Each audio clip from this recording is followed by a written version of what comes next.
My name's Amanda, and I wanted to share my testimony with you guys. I was raised in a Christian household.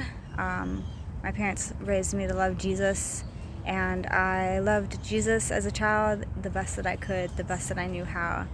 And as I started to get older and go to school, it was definitely easier to get caught up in just the way that everybody else was and how they were raised, and a lot of my friends didn't have Jesus in their life, and things like cursing, came into my life, and I was living a little bit worldly, not too bad, but I got into a relationship, and I thought that I was going to have a godly relationship, and I lost a lot of myself in that relationship. I thought that I was going to have God in my life, and I didn't know God well enough and who He was to to live a life that was godly. I knew certain things and certain things that were sins, and but I didn't understand who God was and how much He loved me. And in that time, I had moved out of my house, my parents' house, when I was 18, and I went to live with my boyfriend. And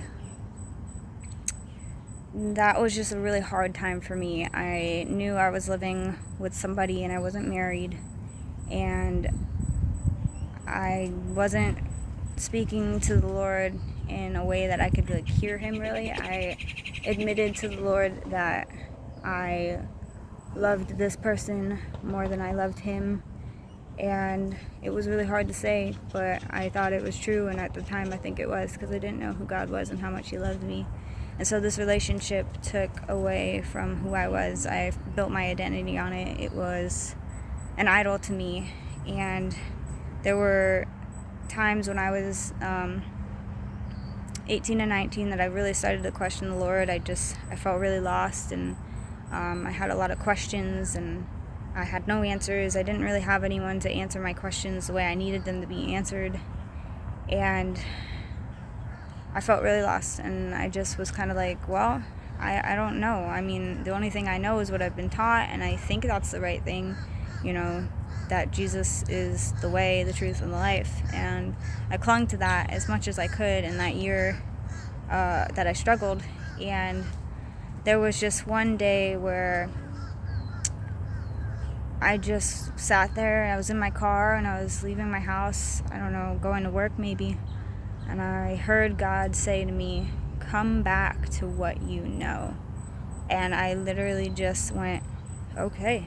I felt it. That was the moment that I turned my life over to Christ, and for real, as an adult who understood what decision I was making. And that is the day that I started to pursue Christ as an adult, and getting to know Him and getting to understand Him. So I had a few family members speak life into me and really give me an idea of who Christ was, and I started to seek Him out, and I began going to church and getting the Word and reading the Bible and having really deep conversations. And that's when I knew I had fallen in love with the Lord, and I've been on a journey every day since then. And I can't say that I don't stumble and falter, but each time that I have a struggle, I go back to the Lord, and I know I can depend on Him, and He leads me through each and every situation. My life has been pretty blessed because of Jesus, and He has been there for me through every single situation, the good, the bad. And when I press into Him, I just feel so alive, and I feel like I have peace in my heart when I follow God's plan for my life. So I just wanted to share my testimony, give encouragement, let you know that I am not perfect. I'm going to try my best to share God's word with you and spread that love and peace that Jesus has put into my life, into your life. And I just hope that you guys can flourish in the love of Jesus the way that I've been able to flourish in the love of Jesus.